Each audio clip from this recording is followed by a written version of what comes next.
Hello guys, अस्सलाम वालेकुम वरहमतुल्लाहि वबरकातुहू। I hope you guys are doing well. और मैं आपके लिए नाइन्थ क्लास फेडरल बोर्ड का चैप्टर 1 लेके आई हूँ। फर्दर चैप्टर्स भी मैं आपको गाइड थ्रू करूँगी और आपकी हेल्प करूँगी, आपको स्टडी करवाऊँगी, लेकिन वन बाय वन। तो आइए स्टार्ट करते हैं। आज का हमारा टॉपिक है what is science, what is biology and different divisions and branches of biology and different carriers that can focus through the biology. ठीक है, तो हम स्टार्ट करते हैं। What is science? साइंस क्या होता है? साइंस बेसिकली पुराने वक्तों में इंफॉर्मेशन, नॉलेज और लर्निंग, सीखने के अमल को हम साइंस कहते थे, लेकिन आजकल हम जो है हम इर्द गिर्द अपनी दुनिया में जो भी चीज़ें हैं उनकी स्टडी को साइंस कहते हैं। और ये हमें हेल्प करता है डिफरेंट क्वेश्चन के आंसर्स करने में, जैसे कि how, what, where and why, जो कि हमारे सराउंडिंग में होती हैं। उनमें जितने भी क्वेश्चंस आ जाते हैं उनको आंसर करने में हेल्प करता है। और साइंस ये होती है कि ये सिस्टमेटिक बॉडी ऑफ नॉलेज होती है जो कि बेस्ड होती है किसके ऊपर? ऑब्जर्वेशन के ऊपर, ऑब्ज़र्व करने के ऊपर। हाइपोथेसिस लिखा जाता है जब ऑब्जर्वेशन होती है, तो उसके बाद हाइपोथेसिस लिखा जाता है। तो हाइपोथेसिस के ऊपर, एक्सपेरिमेंट के ऊपर, कोई भी काम करने से पहले एक्सपेरिमेंट किए जाते हैं, देखा जाता है, फिर उसको एनालाइज किया जाता है, पहले ऑब्जर्व किया जाता है, फिर उसका हाइपोथेसिस लिखा जाता है, फिर उसका एक्सपेरिमेंट किए जाते हैं, उसका एनालिसिस लिखा जाता है, तब जाके वो साइंस बायोलॉजी में इन्वॉल्व होती है। ठीक है, तो इसमें हमारे पास 3 टाइप्स आ जाती हैं। फिज़िकल साइंस, जैसे आप देख सकते हैं, फिज़िकल साइंस में फ़िज़िक्स और केमिस्ट्री आ जाती हैं। बायोलॉजिकल साइंस, इसमें बायोलॉजी आ जाती है। अर्थ साइंस, जिसमें जियोलॉजी आ जाती है। फ़िज़िक्स और केमिस्ट्री आप लोग खुद ही पढ़ेंगे और आपको आइडिया हो जाएगा कि क्या होते हैं। और बायोलॉजी आपको मैं आगे बताऊंगी कि क्या होती है, इसकी साइंस या बायोलॉजी हम किसे कहते हैं। इसी तरह अर्थ साइंसेज में जियोलॉजी, अर्थ की स्टडी को हम जियोलॉजी कहते हैं। ठीक है, तो आगे चलते हैं। बायोलॉजी क्या होती है? बायोलॉजी हमारे पास दो वर्ड से मिलके बनी है, जो कि ग्रीक वर्ड्स हैं। BIOS mean life and logos mean study. तो स्टडी ऑफ लाइफ को हम क्या कहेंगे? बायोलॉजी।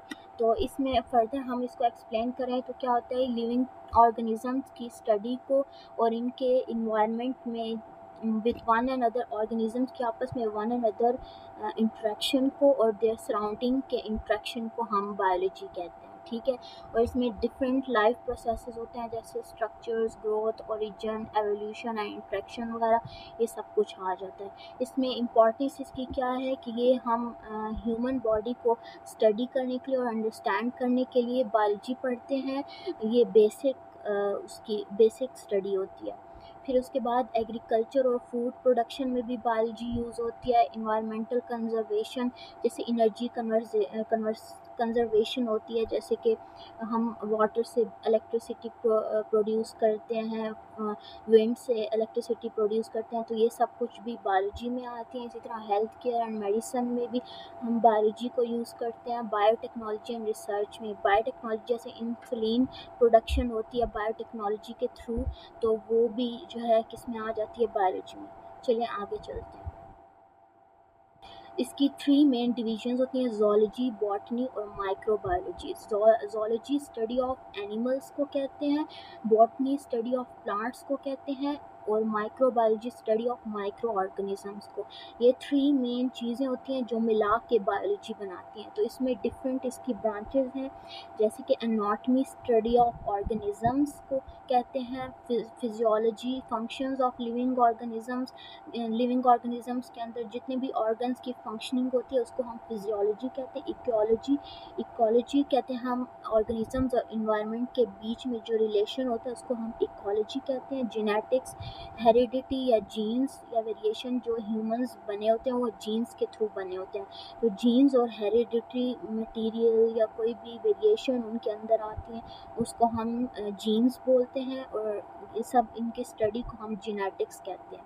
इस तरह एम्ब्रियोलॉजी, हम एम्ब्रियोज या सेल्स की डिवीज़न जो होती है और बेबी प्रोडक्शन होती है उसको हम एम्ब्रियोलॉजी कहते हैं। उसका जो पूरा प्रोसेस होता है उसको हम एम्ब्रियोलॉजी कहते हैं, स्टडी ऑफ एम्ब्रियोलॉजी बोलते हैं।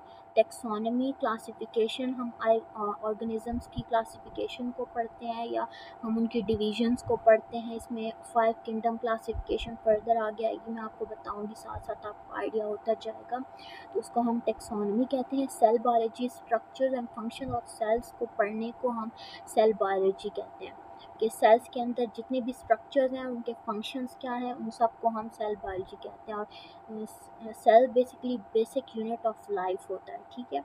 बायोटेक्नोलॉजी, बायोटेक्नोलॉजी क्या होता है कि लिविंग ऑर्गेनिजम्स के थ्रू हम रिसर्च करते हैं, टेक्नोलॉजीज़ यूज़ करते हैं और डिफरेंट हम इंसुलिन की प्रोडक्शन करते हैं, किसके थ्रू, बैक्टीरिया के थ्रू। और जो है यीस्ट की फर्मेंटेशन के थ्रू हम क्या करते हैं कि अल्कोहल प्रोडक्शन होती है। तो ये सब इस तरह की बाय प्रोडक्ट्स जो बनते हैं बायोटेक्नोलॉजी में लिविंग ऑर्गेनिज्म के थ्रू, तो इसको हम स्टडी को हम कहते हैं बायोटेक्नोलॉजी। आगे चलते हैं। करियर्स में कौन कौन से बायोलॉजी के रिलेटेड हैं, वो डॉक्टर बन सकते हैं, नर्स बन सकते हैं, फार्मासिस्ट बन सकते हैं, बायोटेक्नोलॉजिस्ट बन सकते हैं, इन्वायरमेंटलिस्ट बन सकते हैं, एग्रीकल्चरिस्ट बन सकते हैं, जोलॉजिस्ट बन सकते हैं, माइक्रोबायोलॉजिस्ट बन सकते हैं। ये सब कुछ आप और फर्दर भी इसके ऊपर रिसर्च कर सकते हैं, इंटरनेट आपके पास है, आप लोग उसको फर्दर स्टडी कर सकते हैं। और कोई भी आपको क्वेश्चन हो तो मेरे यूट्यूब में कमेंट सेक्शन में आप मुझसे पूछ सकते हैं, मैं आपका ज़रूर जवाब दूंगी नेक्स्ट वीडियो में, या उसके नीचे ही मैं दे दूंगी आपको answer. Thank you so much for watching, और बाय।